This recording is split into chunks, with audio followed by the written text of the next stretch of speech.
ये एक sovereign betrayal है, धोखा है जम्मू कश्मीर के लोगों के साथ। ये डेमोक्रेसी के साथ एक बहुत बड़ा मजाक है जो जम्मू कश्मीर के लोगों के साथ किया जा रहा है। आज 70 साल के बाद जम्मू कश्मीर के लोगों के साथ इतना बड़ा धोखा किया गया और उस रियासत को इस हद तक गिराया गया कि उससे उसका बजट, उसके फैसले करने का हक भी छीना गया।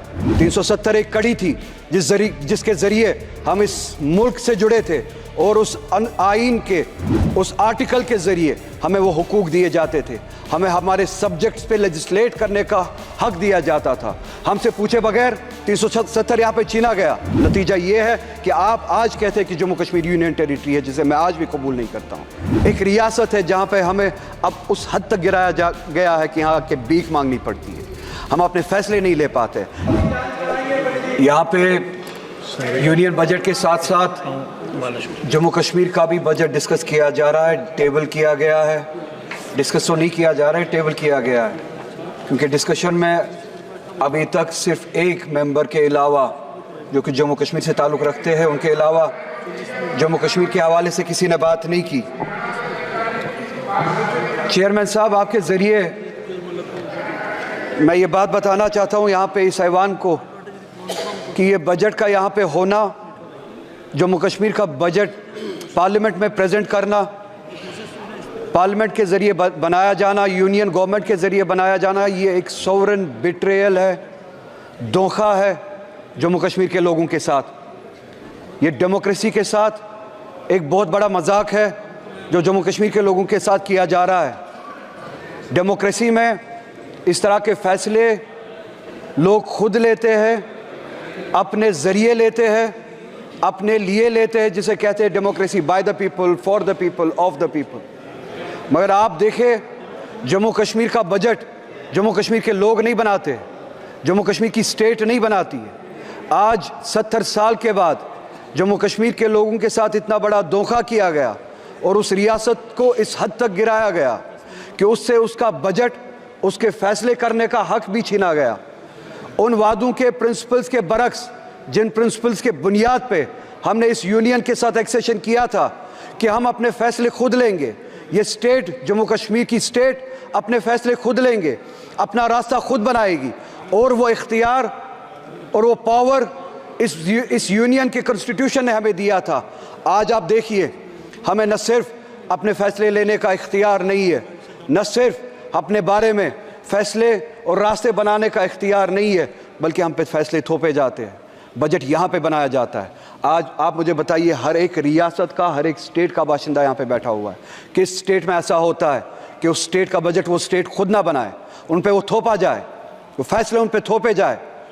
हमसे हमारा हक छीना गया, हमसे हम हर तरह के वो डेमोक्रेटिक राइट्स जो उस स्टेट के बनते थे 2019 में आपने छीने। 370 एक कड़ी थी जिसके ज़रिए हम इस मुल्क से जुड़े थे और उस आइन के उस आर्टिकल के ज़रिए हमें वो हुकूक दिए जाते थे, हमें हमारे सब्जेक्ट्स पे लेजिस्लेट करने का हक दिया जाता था। हमसे पूछे बगैर 370 यहाँ पे छीना गया, हमसे पूछे बगैर हमारे खिलाफ फैसले लिए गए, हमसे पूछे बगैर हमारा स्टेटस, हमारा डेमोक्रेटिक राइट हमसे छीना गया। नतीजा ये है कि आप आज कहते हैं कि जम्मू कश्मीर यूनियन टेरिटरी है, जिसे मैं आज भी कबूल नहीं करता हूँ। एक ऐसी रियासत जिसके पास अपनी लेजिस्लेटिव पावर थी, कॉन्स्टिट्यूशनल पावर थी, आज उनके पास कुछ नहीं है।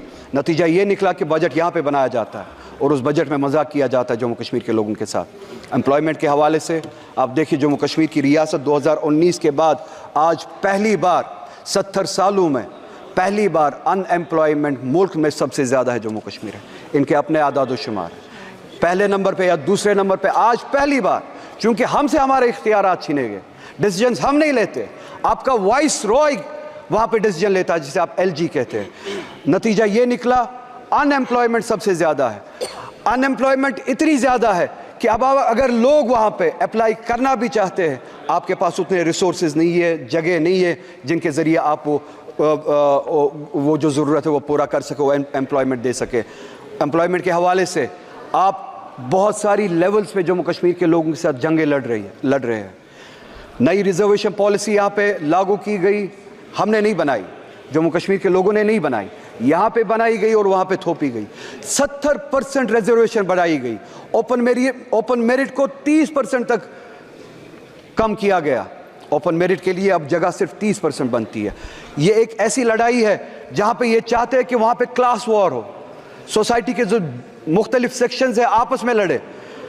जो हमारे बैकवर्ड क्लासेस है जिनके लिए हम चाहते और हमेशा से रिजर्वेशन थी और हम चाहते थे उनको सपोर्ट मिले, वो ऊपर आए, उनको ऊपर ओपन मेरिट के साथ लड़ाया जा रहा है। क्योंकि तनासुब जो है, रेशो जो है पॉपुलेशन का, उस हद तक नहीं है जिस हद तक रिजर्वेशंस बढ़ाई गई। 70% के हद तक रिजर्वेशंस बढ़ाई गई, ओपन मेरिट को घटाया गया, जिससे क्लास वॉर, सेक्शन वॉर होने का एक खदशा है। मेरी गुजारिश है, गुजारिश करते हुए शर्म आती है, क्योंकि मैं फिर से कहूँगा, हमारे हाथ में इख्तियार ही नहीं है।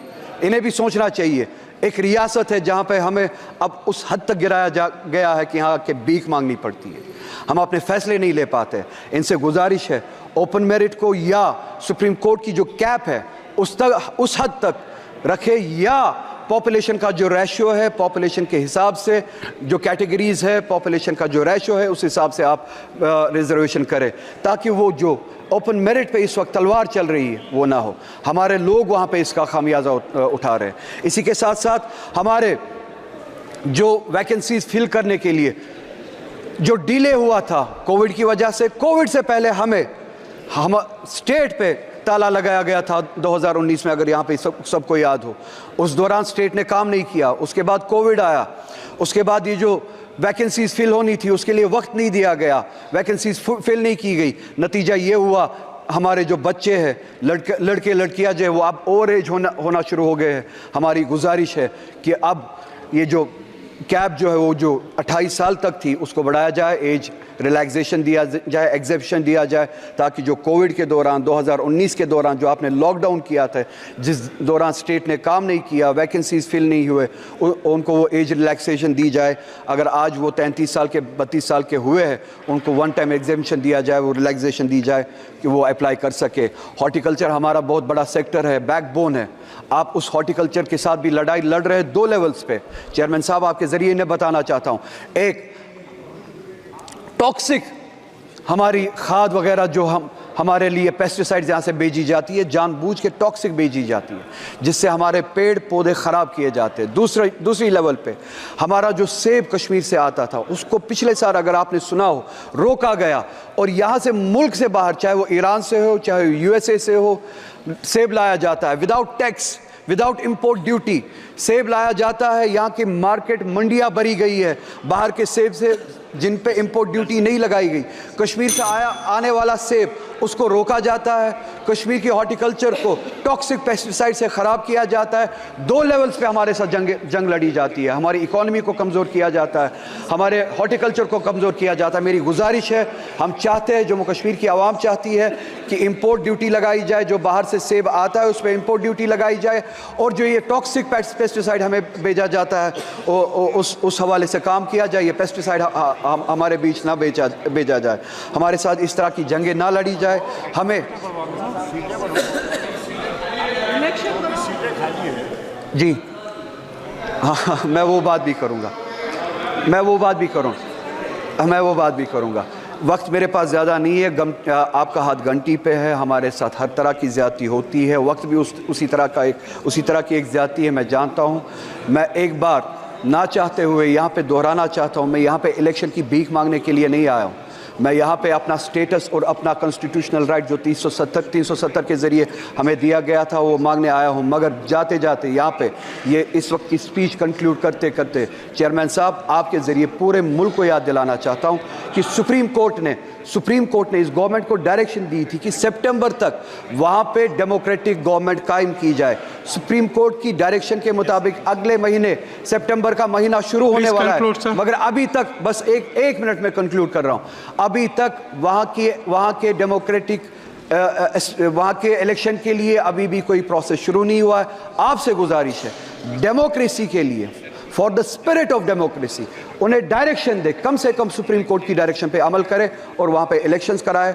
और यहाँ पे जैसे कि अखिलेश जी ने कहा, सीटें अगरचे इन्होंने बढ़ाई है, जो ये मुल्क भर में ये मुल्क भर में रिजर्वेशन और पिछड़े हुए क्लासेस के बारे में बातें करते हैं, उस हवाले से ये जवाब दे बजट में और अपने प्लान में जम्मू कश्मीर की असेंबली में इन्होंने उस हवाले से क्या किया है। मैं आपका बहुत ही ज़्यादा शुक्रगुजार हूँ, आपने मुझे वक्त दिया, वक्त मिलता तो बहुत ज़्यादा कहता।